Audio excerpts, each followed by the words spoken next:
I don't think it's any man-made weapon or anything like that. I just think it's nature. Somebody just had some animals that they was mistreating. The coronavirus mutated into something and became very, very deadly and very, very airborne. So it's everywhere. And they have to come up with a vaccine. First they're saying 12 months, and they said 18 months. Then they're saying a couple of years. So who knows? But I got enough supplies to get to March, because my year starts in March 1. I'm kind of halfway using the Gregorian calendar, halfway using the ancient Kemet calendar. However, March 1. So by the time I get to March 1 in 2021, I would have 5 more paintings done, perhaps 6. Then I'll be out of supplies and I have to order supplies. So that's what I have enough supplies for. So if I spend my last little bit of budget money that goes into my art, into what I do, it has to mean that's my last money, so it has to be really worth it. And I would think it's worth it if I actually had 1,000 subscribers. So you don't even have to buy one of my paintings. It might be too expensive for you. All you have to do is just tell 10 of your friends to go to Steve Foreman. My link is right here on my link is right there on this post. Just tell them to go. Just get 10 of your friends. Just say, hey, look, I know everybody, at least if you don't have 10 friends, then you need to come here and chill out with me a little. Because you can at least get one, one more, But you should have 10 friends. Just tell them to go subscribe. Just so I can get past the little YouTube thing where they, YouTube is an algorithm, it's a program. And they go by, basically, it's not how good, it is how good your content is. But basically, if you have 1,000 subscribers, they'll put you further up in their reach. You start reaching more people. That's why you see everybody stuffing all these people's YouTubes. Sam Brooks, what's up? Sam, how you doing? Michael Phillips, everybody, what's up? So if 100 people see me today, I'm going to ask 100 people, don't cost you nothing to do this, to go to 10 of your friends through social media. So you don't even have to go to your actual friends and call them, but you could do that. But 10 of your friends through social media, and tell them to go to YouTube. If they're not a YouTube member, just sign up and subscribe so I can start streaming to YouTube. And then when I do that, I'll get an additional camera and I'll get a little switcher device to allow me to be able to kind of see the chats from like very close up. And then I'll get a little cheap keyboard that I can get all painted up, and then I'll be able to type back. And then when people wave and say something to me, I can go back and forward. Can do all kinds of things. I can even do picture in the picture, bring you up, split the screen. If you're in your studio somewhere, if you're an artist and you're in your studio painting, we can just paint together and just hang out, man, because we're in quarantine, So we might as well get together, and you can't get together physically, get together virtually, There's no reason why that can't happen. So if you guys could do that for me, I would really, really appreciate it. And I tell you what, if you get 10 people, I'm going to tell you what I did. I don't just paint. I make movies. I'm a cinematographer. I have a movie that I made, a feature film. Where is it at? It's on I got it on Blu-ray and DVD. Here it is right here. Okay, it's a feature film I made. If you send me 10 people, just inbox me, give me your address. I will mail my feature film to you.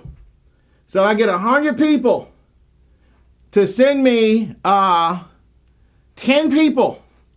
This will be in the mail to you as soon as you do that. I'll pop it right in because I can just put it in my mailbox. I don't even have to go to the post office. I don't have to package nothing up. I don't have to work with a company. I have a bunch of these right in house. That's a $20 value if you was to buy it. So, and guess what? It's very entertaining, so it will keep your company during the coronavirus. So you it's 2 things in one. You can watch me, you can talk to your friends, so you get to socialize with your friends some and get them to do an event. That is, sign up for my YouTube, and also you're going to get, for that, you're going to get my feature film on Blu-ray or DVD. You just let me know which one you want, and bam, you got it. Okay? So, and then that way I'll get the switcher box. So the benefit is I get the switcher box, I'll be able to see the chats, we'll be able to talk more. Then I'll be able to switch from different camera views, so you're not seeing my back all the time. You can actually see my face. And then also I'll be able to do a picture-to-picture and all that kind of stuff. Switch between, and now instead of using the iPad camera, I can actually use my laptop. And, it's just a lot more, and real cameras, that can zoom in.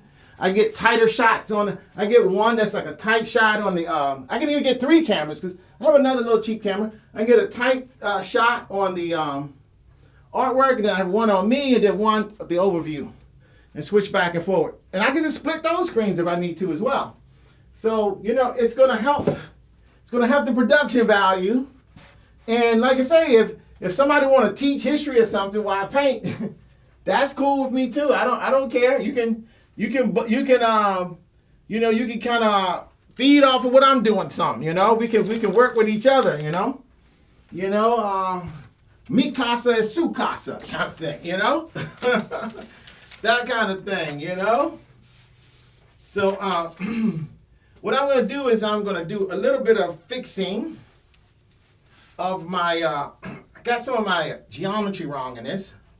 So, and sometimes that happens, especially when you're working really fast and you're trying to build something up. So I'm going to start right away by getting into some Doxodon purple and some ultramarine blue. Mixing that on my palette. I'm using that, again, that number 12 brush. And for some reason, I like this brush. It's a titanium brush. I spoke kind of bad on the brush. It's not my favorite. Actually, my favorite bigger round brush that I have is actually this Simply Simpson. It's not a very expensive brush, but I do need to purchase some more brushes. I do. But like I say, I bought all of my supplies. So I'm kind of like, it's kind of like, you done spent all your money already? Yeah. On art supplies. So that way if I starve, I just got to starve. But I got art supplies, man. And the way I see it, look, I need to maybe trim down a few pounds. It'll force me to trim down some pounds. I'm forced to do that. At the same time, I'm forced to make art. But, because I don't need to eat, Don't need to eat. But there is a need to make art. That is very important. Because without art, there's not life, Art is life. I mean, if you think about it. I mean, what do humans spend most of their time doing? You know what humans spend most of their time doing? Watching television and being entertained, listening to music. We spend more of our time. Really, our real time, our quality time that we spend is entertaining ourselves. Having something that makes us feel good. That's an essential part of being a human being is, at the end of the day, did it make you feel good? I tell people, I don't have a lot of money and this, that, and the other thing. I said, that's really not the important thing in life. The important thing in life is, do you feel happy?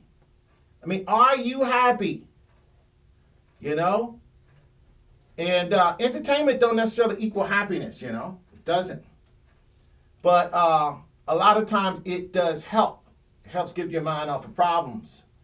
A lot of things have been solved through entertainment. I mean, I know I do a lot of chemist stuff, but I know a lot about the Bible too. And even in the Bible, it tells you that David, for the character David, he played some type of instrument. I don't know what it was, a harp or a flute or something like that.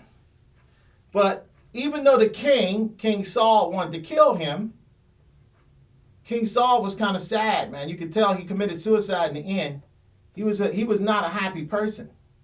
Maybe because of all of the killing in battle. He had undiagnosed PS, was like undiagnosed trauma from too much combat. And back then, I'm pretty sure the combat was unusually brutal. As a matter of fact, when you look at, when you read the stuff that actually he did, it was very brutal. And on top of that, he had Delilah on the rooftop. The Canaanite man. He saw his wife.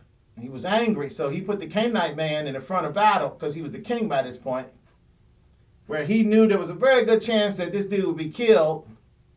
Then once he did get killed, he sent for his wife to join him in the palace because now she's a widow. So he did it legally.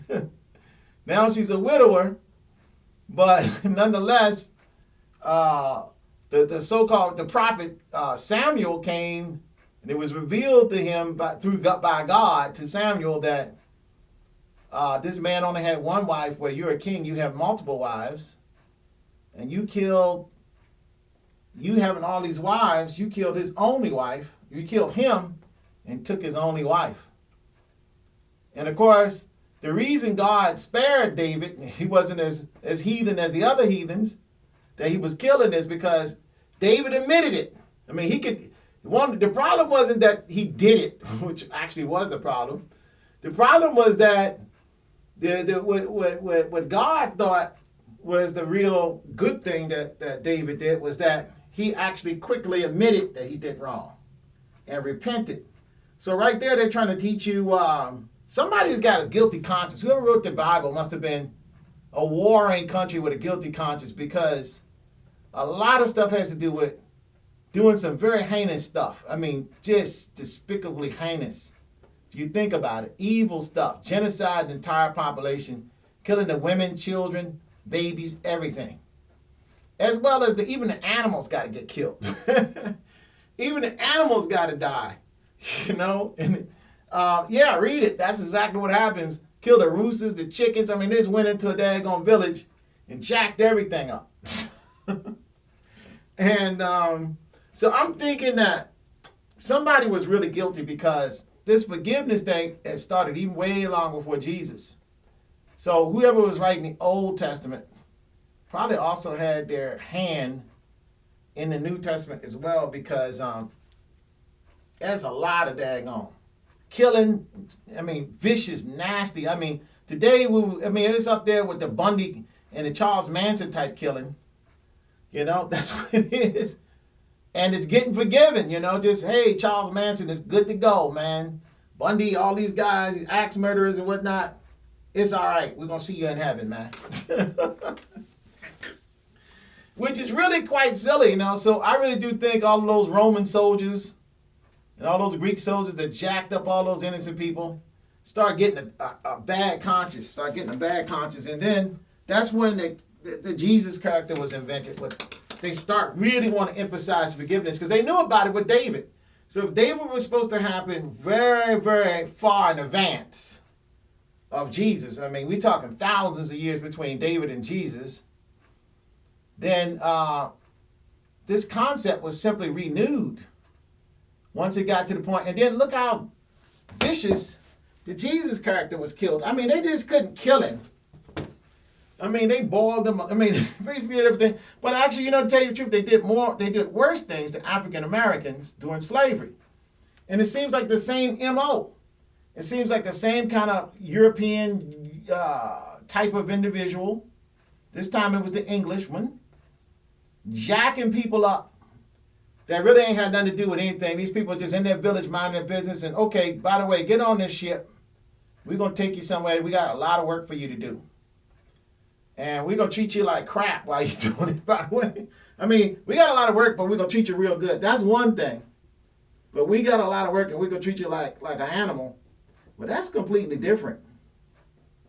That's some diabolical, if you want to call something, because I don't, I hear a lot of people with the phrase demonic and all this stuff. I know all about that, but I think there's only one type of demon, if there is. That's a human. That's what they are. I don't know if anything like that exists anywhere else. I do know that outer space is very violent for human life. Because we're very fragile. We have to be in a certain kind of position in order to survive. We have to be on Earth. Earth is our capsule by which we travel through everything, through space, on a three-dimensional plane. I mean, we have to have Earth. If we don't have Earth, we don't have any life at all. And then if you don't have the sun, you don't have any life at all. So again, it goes back to this nature, the nature rule, Ra and Geb. Seems like you have to have those guys kind of working together, not separately. And anyway, let's go back to, let me go back to what I was talking about before.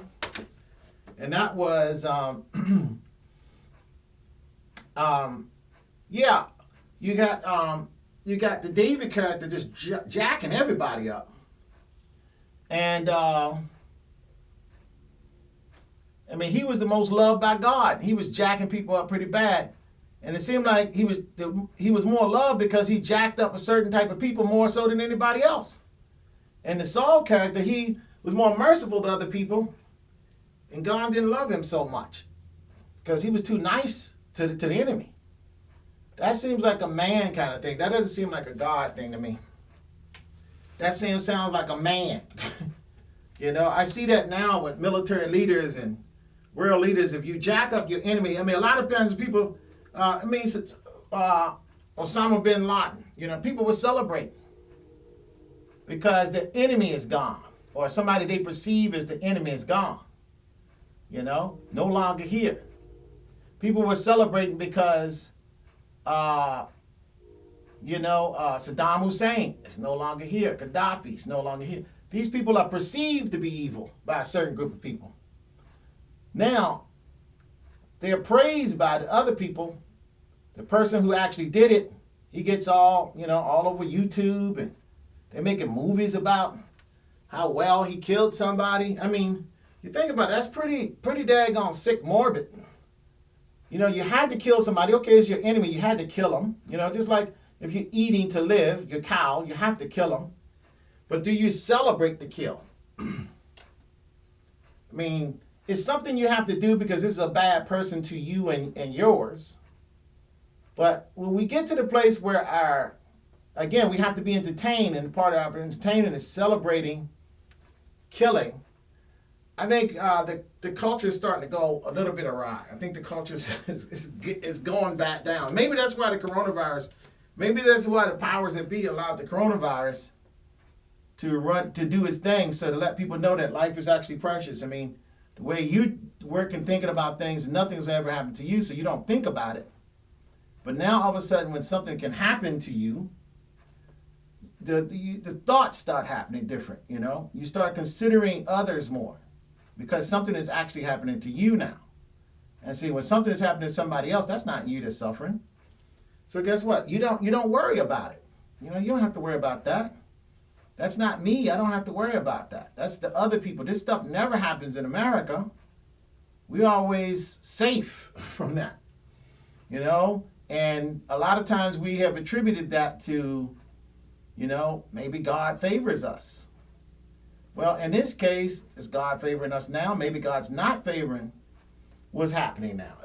If you thought that God was favoring you in the past, because of this, that, and the third, in terms of viruses not, affecting you, because this virus is affecting us, is that a judgment? Is that an actual judgment from the heavens, from the powers that be, that we've gone wrong? There's a Noah's Ark type of thing happening right now. It's a purge going on. Is that what's happening? I mean, these are valid questions that you can ask. These are not just questions out the blue sky. So we need to be entertained. So entertainment is very important. And entertainment, to me, on the right things, on things that make you feel good, I think that's the way to go. I mean, don't entertain and get off on stuff that puts somebody else down. I mean, some of the music, I love hip-hop music, but when the hip-hop music started going B's and W's to the women, and then the women start actually liking that, and I see a lot of women calling themselves B's and W's nowadays. I mean, they're saying it. They'll call another person that. I mean, it's just like the same phrase where I see a lot of black people calling themselves niggas. And that, to me, is the ultimate ignorance that you could possibly have. I mean, you have dived to the lowest of the low level when you're gone there. Just know that that's what it is. You can't see that any other way. You can't rationalize that. If you want to do that, you can waste all that noise on somebody else's ears, man, because I know what that is. That is you lost. You know you lost. You're a loser, and you're giving up. That's what that is. You just gave up. So you're gonna secede to the victor, and you're gonna go ahead and say, you know what? I'm a B. I'm a O. I'm a W, or I'm a nigga. You're just gonna give it up. You just gave it up. There's no other way you want to see that right now. And then other people say, well, we're gonna make the word so it's not painful. How can you make the word kill you? If somebody says, I'm gonna kill you, how do you make that phrase something else? You can't. Those words exist to define something. Words exist to define something. You cannot take a word and make it mean something else. The word mean what it means. So that's a cop-out.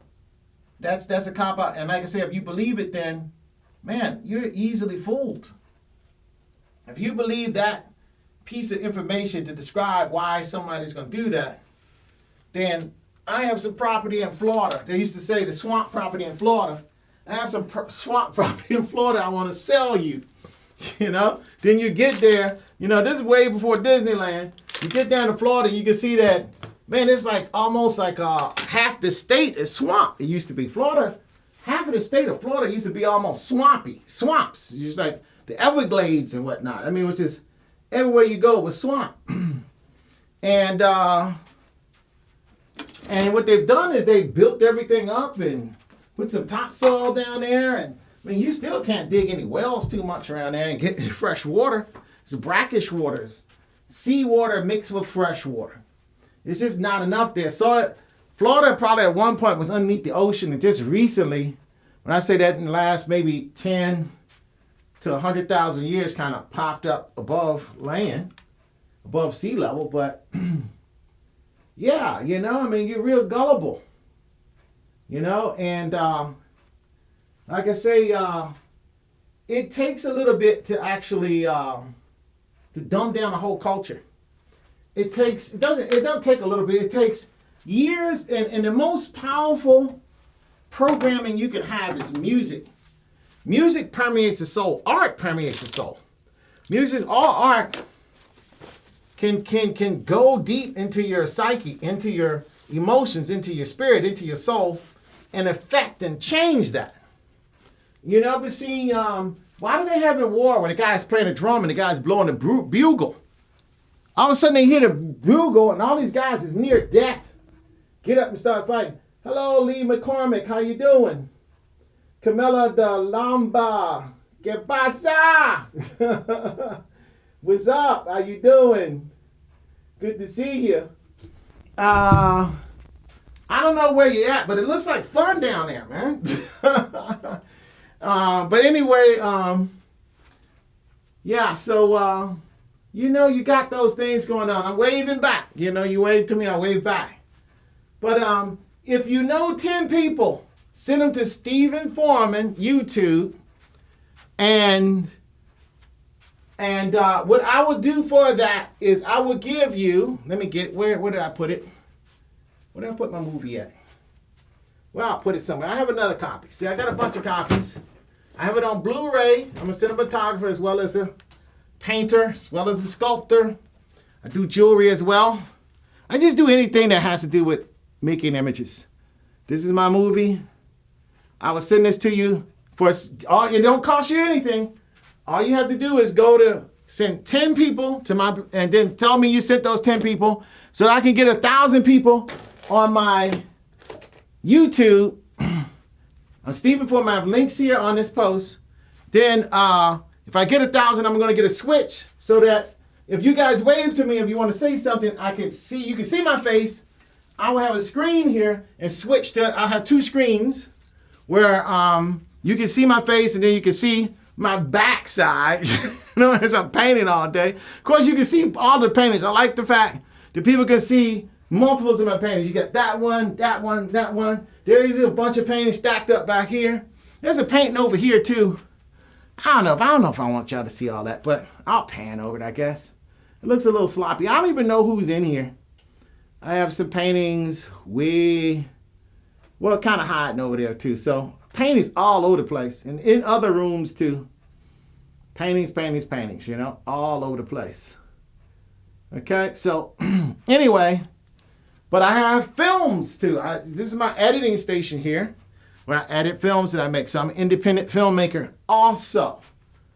I do other things, but I really like doing independent stuff. I'm a storyteller. You know, even if I'm making sculpture, I'm a storyteller. That's what I do. So I can do any one. I can paint when I can't. Of course, it's hard to shoot films because guess what? Films are group activities. There's a lot of different people that come together to make a film. I mean, there's not that many one-man band filmmakers out there. If so, I don't know if that's a filmmaker. That might be a guy with a camera, but I don't know if he's a filmmaker. However, it takes a lot of people. And you're in close quarters with each other for long periods of time. So that is not a good coronavirus environment. Let's put it that way. And let me get my stick. That's what I'm looking for. Let me get my stick close. My sticks. I have 2 sticks now. I used to have only 1. I got 2 because I'm working bigger. Okay, so going back over here to my pedestal and my hourglass, and I shall be working on those. I'll be crunched down on these little apple boxes, doing that. I guess I should slide this over because I am left-handed. Even you know what Facebook does is inverts my image, and I'm on my iPad, so I think on the iPad I can't re-invert my image. I can't flip it back a mirror image. I guess I have to do that on a laptop. So again, if I get the 1,000 views, I still would be sending it to Facebook, some, but I would be sending it mostly to YouTube, and I would think it's feasible then. You know, the key and operative word there is feasible to actually invest in a switch where I can do a multicam shoot, whereas I'm not shooting through my iPad or something like that. I'm actually shooting through my laptop with actual cameras. That would be a lot better because then I can have a multicam shoot. I could have like 3 cameras. I got 1 close-up on the art, 1 on my face, where I can see the screen. I can see what you guys are doing with the text. And then I can even put your comments up, you know, or put my comments up. And, you know, do everything. You know, I can even have an intro instead of me just, you seeing this big close-up of my eyeballs and my chin and my lips looking all jacked up. You actually, you might see an intro screen. That might look a little better while I'm trying to, and then maybe since I'm using a laptop, I can set up all of the tags and invites and groups and stuff ahead of time. I would actually start looking into that because I'm going to tell you, my day is so busy. I mean, it's really busy. My day is so busy. I almost barely get enough time to actually eat, you know. You know, I basically, matter of fact, I was just eating just before I came down here to my studio. And I was saying, geez, man, I wanted to spend a little bit more time cooking. Just a smidge more time here. But I couldn't because, you know why? Because I needed to go on here and do this. You know, I didn't want to be too late. So I finished kind of late at night. So what happens is, you know, I start editing because I have to do this post to get it to YouTube because I can't do it live because I don't have the switcher, you know, equipment for my cameras.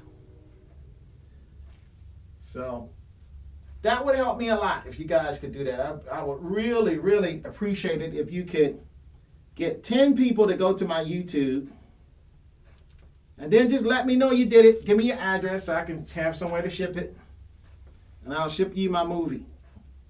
I'm pretty sure you'll be entertained by it. If not, you could just say, man, your movie sucked, man. You can, I mean, you know, when somebody's saying you get angry with me, I don't really get angry with nobody too much, man. I don't, man. You know, sometimes I can fake being angry pretty good. You know, because sometimes it's like, oh, I should be angry now, but why am I not angry? Oh, well, so they don't think I'm stupid. Let me pretend like I'm angry.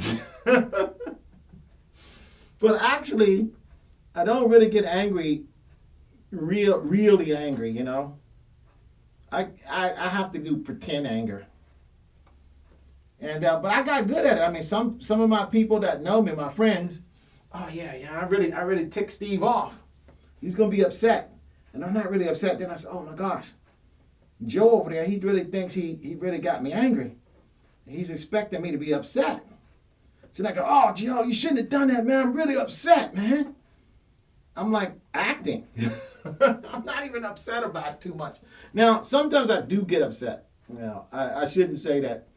But those are usually like for things like something like somebody not doing something right, for, that hurts somebody, like coronavirus, a politician. You might see me get a little politically exclamated. I mean, that's not upset.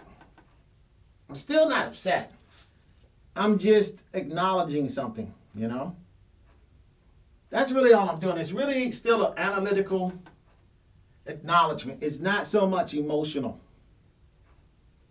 I'm not the type of person that really react to my emotions, negative emotions. Let's put it that way. I do act in my emotions when I can channel those emotions into something constructive and positive. Because I think that's very important to channel your emotions into constructive, positive things that you can use, to better something. I mean, it's too easy for us to get lost in our emotions and don't channel our emotions. And then the next thing we're just lost people. We're just, how did we get here? How did it get this bad?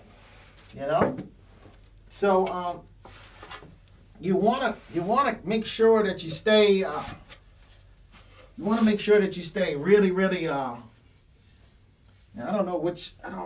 working with a bigger canvas, so I don't know which stick will work better. The bigger one. Okay, so I'm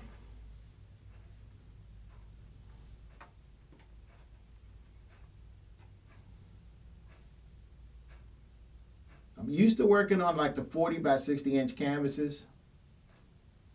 And when you step up in the bigger size, you got to scale up on a lot of things. The great thing about it is your brush is what used to be a big brush is now a medium brush.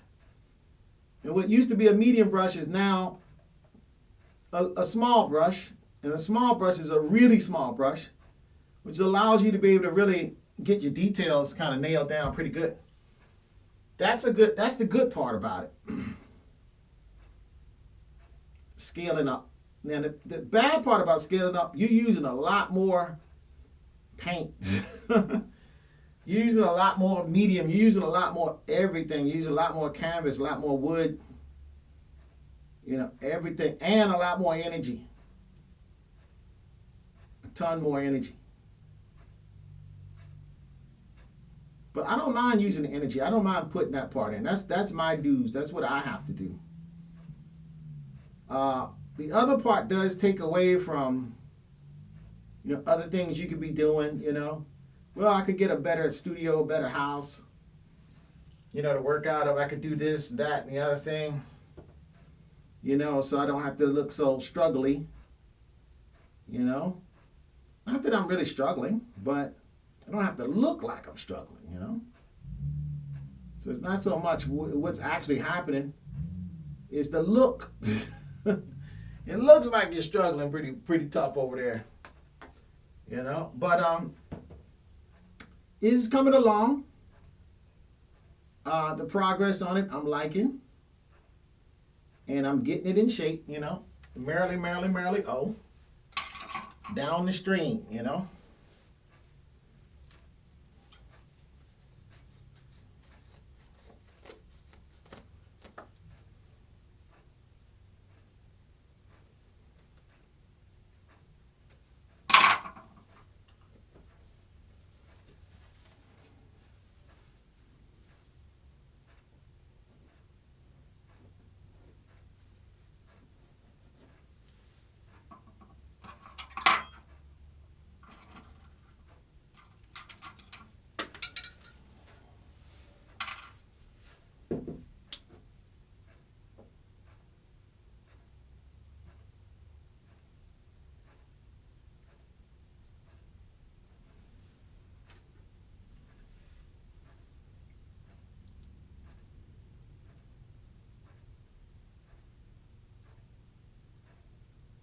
And when it starts getting to this point where you're not really doing any major painting, you're just basically making details, the painting does slow down in terms of your master strokes. It look like, okay, he's not doing as much. Painting doesn't, well, I think the painting has been looking so far. Every day you come in, it has been transforming. But I think after we pass today, well, no, it's going to be still transforming. There's still some more to do. So there's still some transformative things to look at here.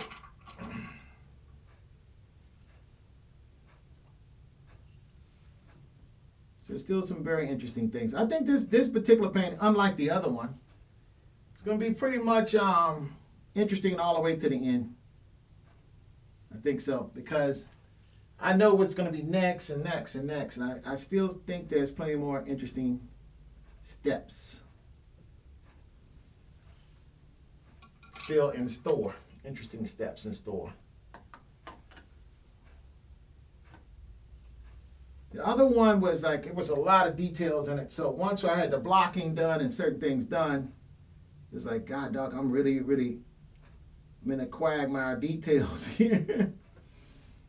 And then at that point you say, okay, I put in enough time with this. Now I have to do this kind of in the background, a little bit at a time here.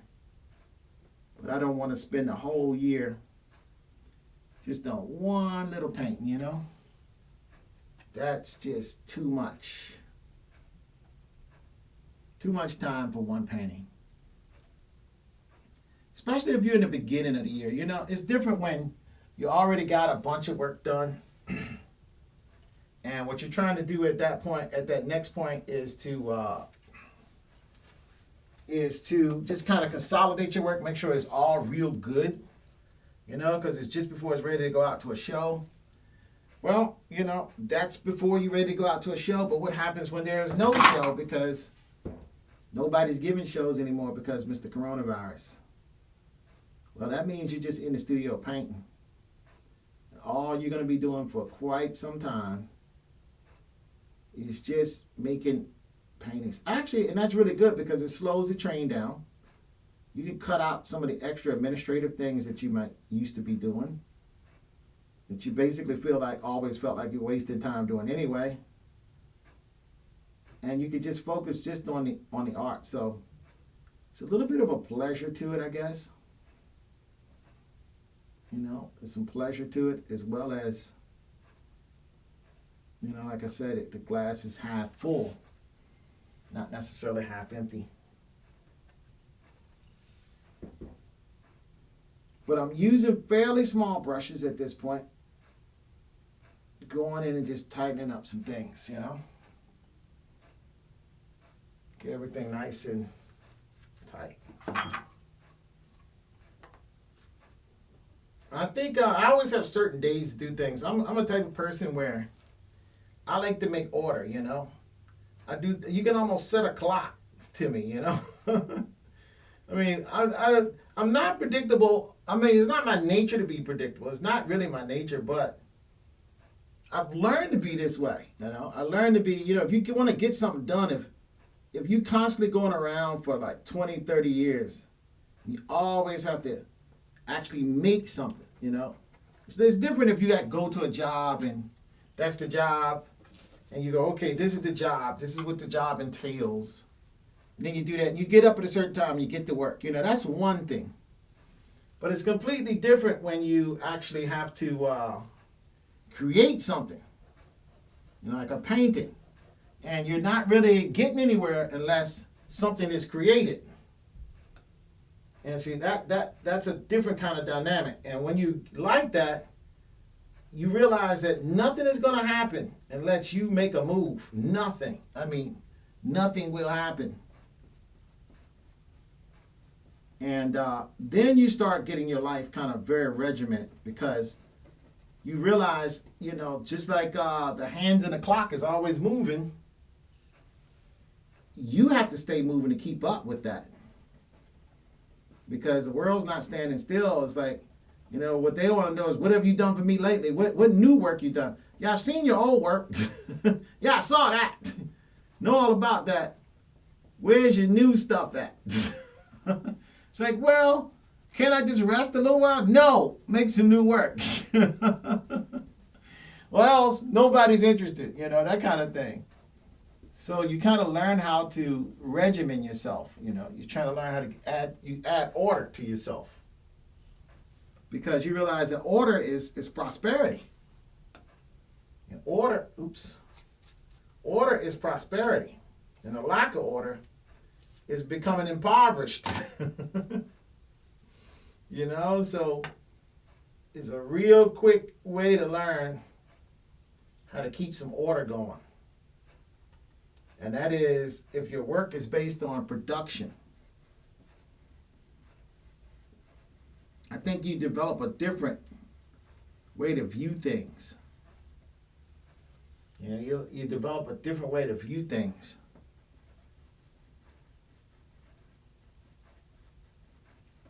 Because your work is based on production.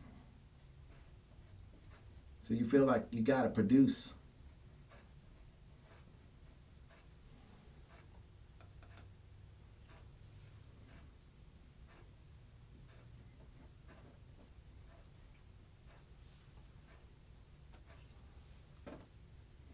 And this is literally based on production. I mean, every day you guys see me in here, I'm actually producing. I'm in production.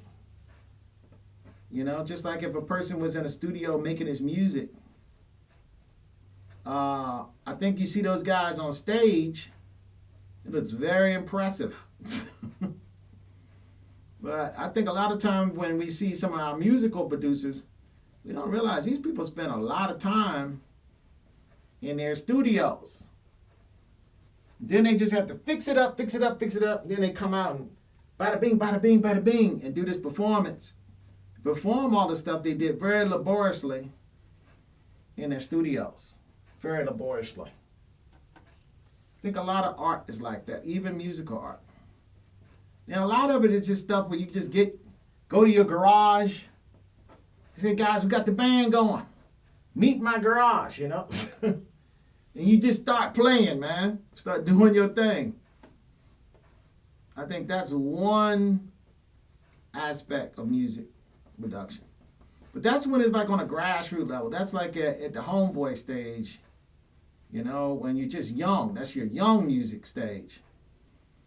But when it gets to be with so-called quote-unquote professional stage, I think that's where it takes a change. That's where it starts getting different. And that's where the discipline comes in. That's where the discipline comes. And that's when you realize, okay, I'm doing this for a living. I'm not working down at the local, restaurant as a cashier anymore or as a waitress.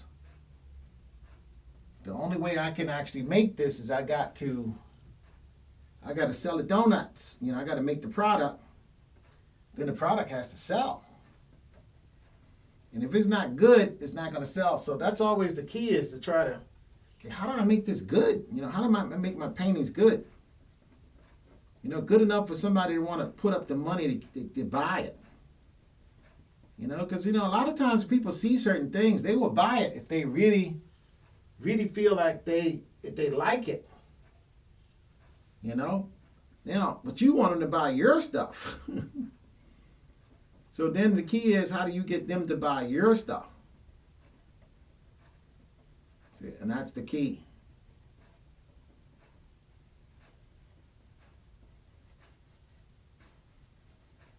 And then, of course, the person has to have the money to be able to afford your stuff. And it's different. You get a song on iTunes, it costs 99 cents. You get a painting, it might cost a bunch of zeros behind that. With a dollar sign in front, not a cent sign on it. So it's a different thing going down.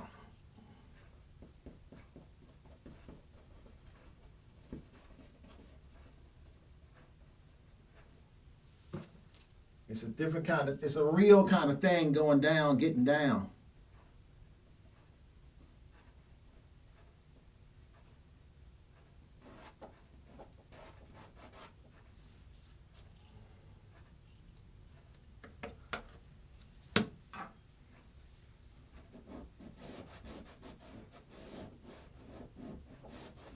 Sometimes you do some painting and you realize that that's not the right way. So you got to paint it again another way.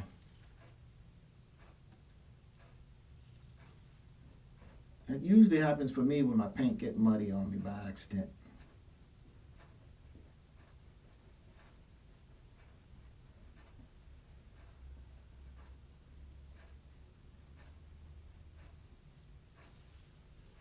Okay, that's better.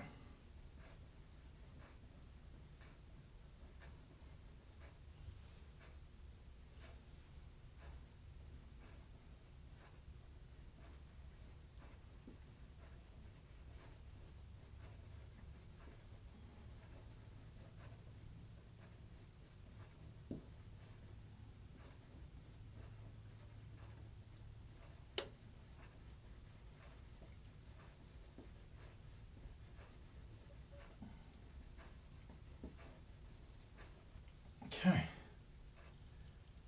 All right. So, supposed to be focusing on the lamp. I got that focusing on the cloud behind the lamp. And the reason why is I'm so close to it. And it seems like whatever I'm close to, that's what I want to focus on. Which all that brings up the fact is maybe I need a studio with a 12-foot plus ceiling. But then that's going to be even harder to heat and cool, and brings up a whole different level of problems.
I'm sorry, I didn't mean to go radio silent there. I'm doing a little bit of concentrating. And sometimes when I do that, I get a little bit boring, I guess.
I'm painting this with a number 4 round. I believe it's a number 4 round. The writing has come off.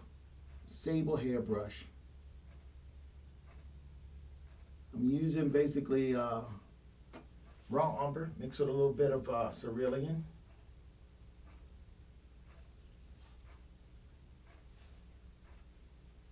I mean, Viridian, I should say. I mean, not Viridian, cerulean, I'm sorry. I mean, alizarin, I'm sorry, mixed with a little bit of alizarin.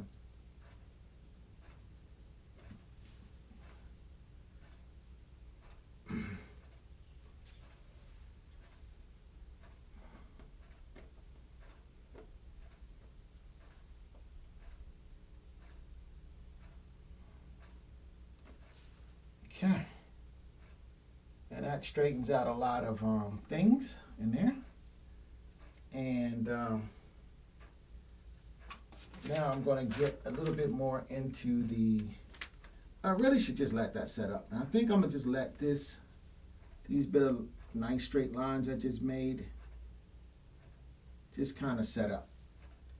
Now I did it in raw umber, so it shouldn't take too long for it to dry. We'll just add in some details around the top here. Solid that up a little bit.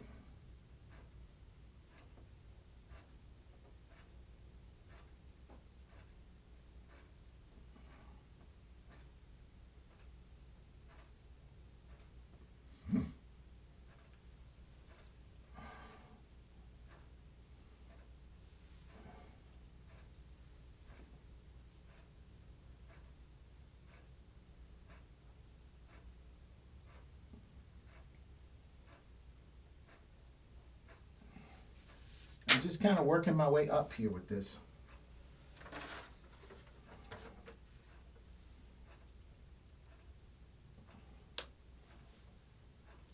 I'm going back to my zero brush and clean it off. I'm just going to paint in some little detail shadows in this motif here.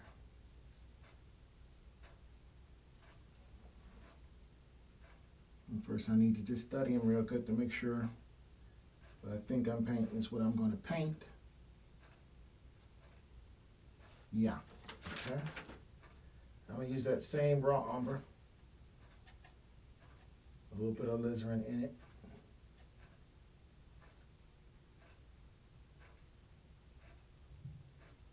The zero brush. Load it up real good, get the paint.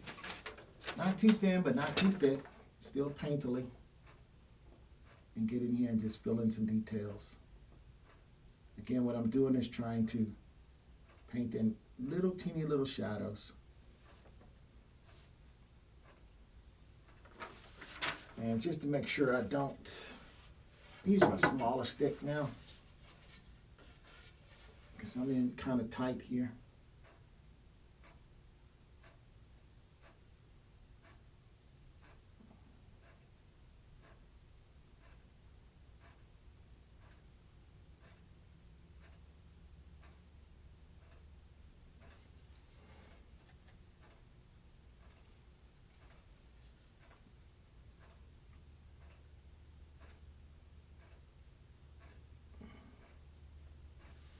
And I want to have good brush control here. And this is where you really want to make sure you got fibers on your hair, hairs on your brush fibers that's going all in the same direction, uniform and orderly, because then you can get the better control of your brush strokes. When the brush's hairs tend to be bent or curved or doing some otherwise not uniform and parallel, that's when you can't put the color exactly where you want. Then what you might have is you might have a brush that's too small trying to put the color there. So that's where your brush investment comes into play. Yes, you should invest in good brushes.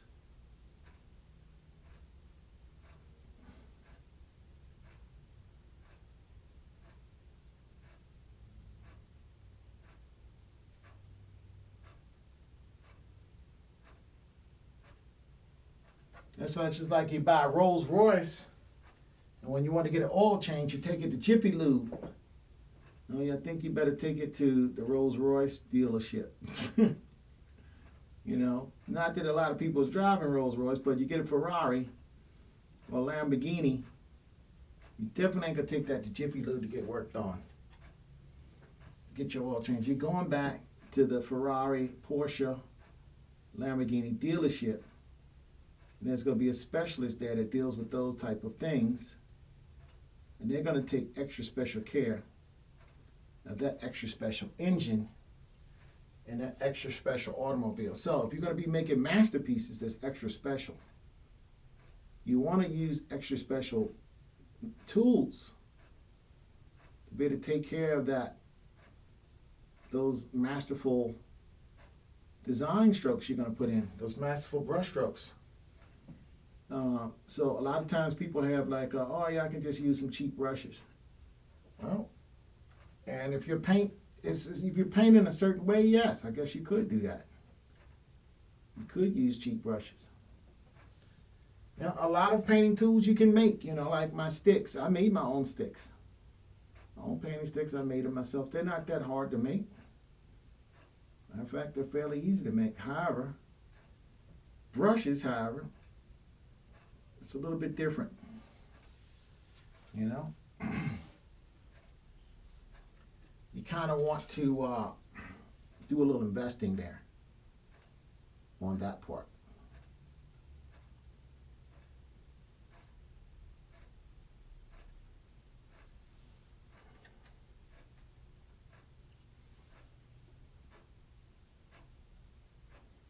Because there's nothing more frustrating. I mean, you're going to be spending 4 or 5 hours a day holding a brush in your hand.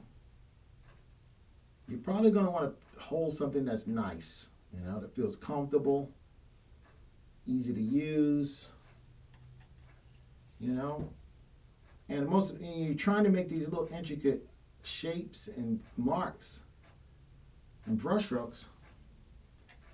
Well, you want something that's going to allow you to do that easier. You don't want something that's going to frustrate you while you're doing it. That's just not going to be conducive to producing your best, And when you're doing this, you do want to produce your best. You want to do that. You don't want to do your worst. You want to do your best.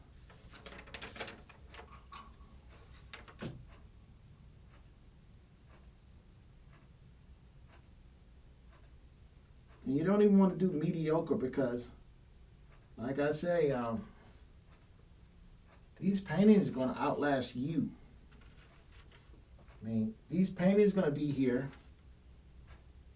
And this painting would still be here. We would have, all of us, would have long left Earth, moved on to other things. Who knows what it is? But these paintings can still be here on Earth for people to deal with and to continue to contribute to humankind. Just like we've seen with the various European masters and the Kemet masters. I mean, we know of people like Imhotep, for example, through his work, through his conscious work while he was living. That's very, very important.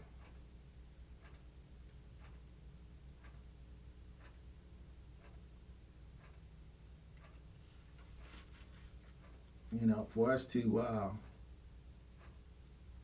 still be able to see the thoughts somebody had that lived thousands of years ago in a piece of artwork, a piece of work that they've actually created in thin air.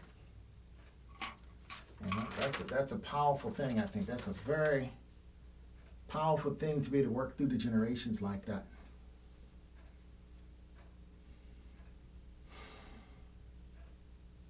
Okay, what I'm going to do now is go back down. When I'm down low, I might as well keep working on the low stuff.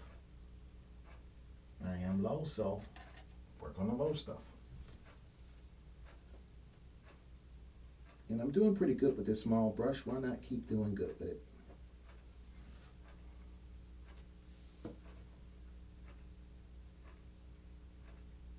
Now, also, the way you clean your brushes is very important. A lot of times people always, especially I see it a lot on my YouTube. Because they want to get viewers. Nobody's interested in how to clean your brushes.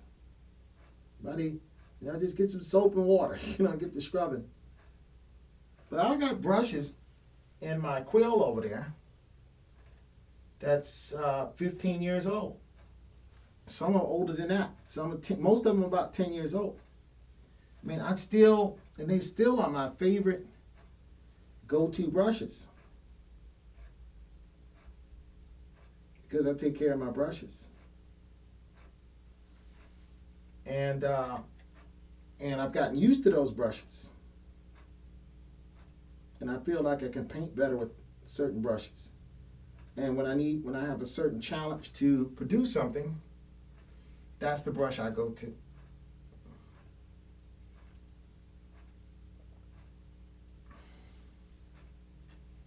So,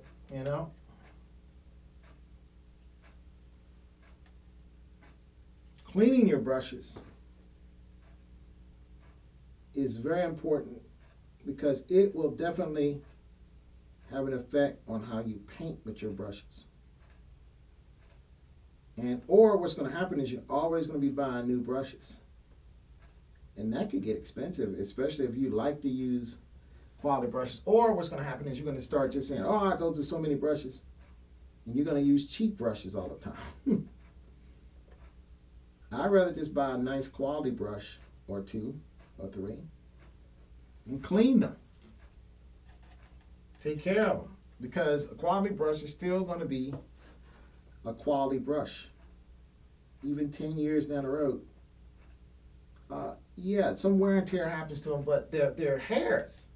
Hair is already dead. There's hair that's from the Egyptian mummies, for example. 4,000 or 5,000 years old, and the hair follicles still exist. Hair is something that, it's the byproduct of something. It's kind of like wood. It's like the tree was alive. You cut it, you made some furniture out of it. And as long as that furniture is inside and in a certain environment, it will last a long, long time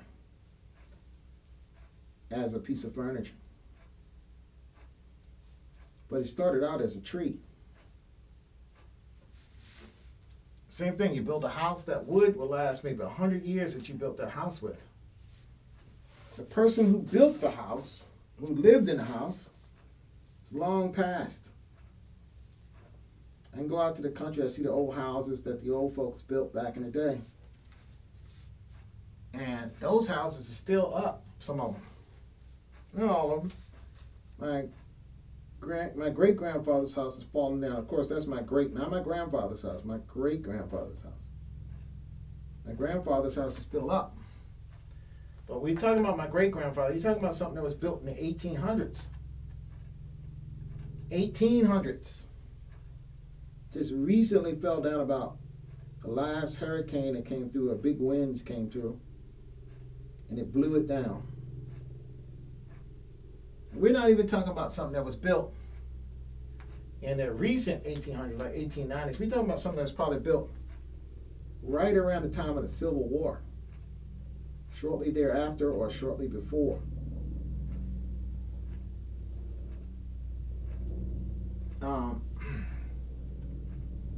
And basically it was up all the way up to 2000, 17. So, you got houses that can last a long time. So, we're talking about wood now. So, your brush is made out of wood and hair follicles. And both of those elements, and in steel, by the way, and metal, all those elements can last a very, very long time if taken care of. But what you have to be sure to be keen on is to take care of it. Those are the things you want to kind of watch out for. And a lot of times what people don't do is they don't take care of their brushes. And you just go through the brushes, man. It's like paper towels, man. Just, okay, next. And I think brushes is something that, for the artist, it's like it's an instrument for, if you're a guitarist, sure, you're going to go through some strings, you know, but, and you might want to play those strings with some gusto, you know, depending on your playing style. You know, a certain type of rock and roll musician, he might be just going through some strings because he's really hitting that thing. But you might be a classical guitarist. You're a lot more gentle on your strings. Your strings are going to last a little longer. But the guitar itself, and you're going to take a lot of care of that because you already know that that's going to last a long time. Both people know that that instrument itself is going to last a long time. So, and they know that if they got an instrument that has a certain tone, and it has a really good tone, you're going to want to put the best strings on it. You want to keep it in environments where it can last because, again, it's made out of wood. It's made a certain way. And you got to take care of it. If you want to keep that tone coming out of that instrument, you're going to want to make sure that instrument is taken care of properly. Or else your investment in that instrument, and it's not even just the investment, is your craft coming through, your skill coming through, won't come through as loud, won't come through as well.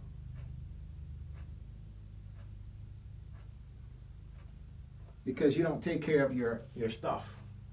You don't take care of your tools. Because an instrument is a tool of the musical mind. That's all it is. A musical instrument in a studio, everything, a microphone to a singer, is only the tool to the musical mind. Certain singers like a certain microphone because it makes a certain tone that they like.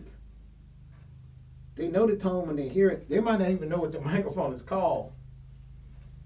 And they might not even know all of the engineering that goes into making a microphone. All they know is, I like that sound. Give me that mic. That's my mic. They're going to take that mic everywhere they go. Because why? That mic is part of them. It's part of the performer. It's part of the artist. It's part of their what they do. And they are their sound. For a painter, you are the images you paint. And you paint with a what? A brush. So you want to take care of your brushes because you can make better pictures with better brushes. Just like a singer can sing better with certain mics. You just can.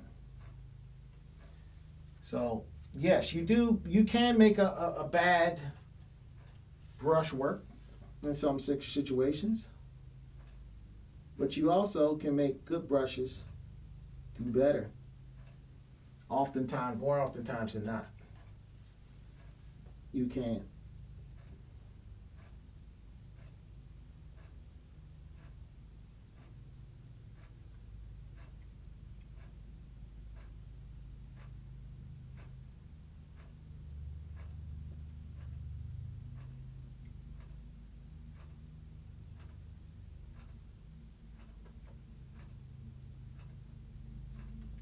So you want to take very, very good care of your brushes. That's muy importante.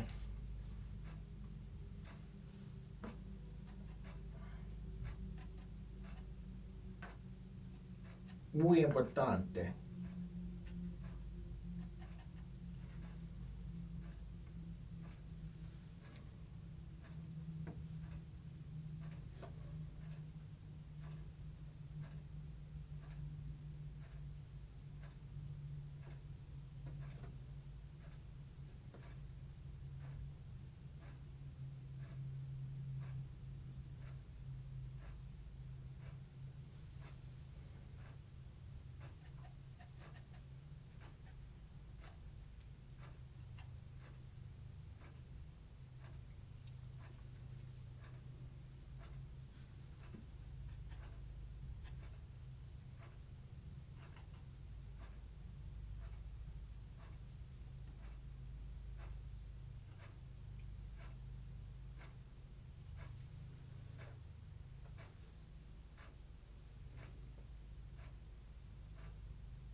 Okay, so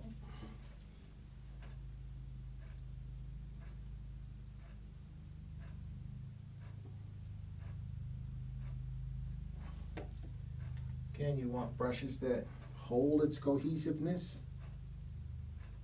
while you paint these little gnarly little details.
let me, been working very close here lately.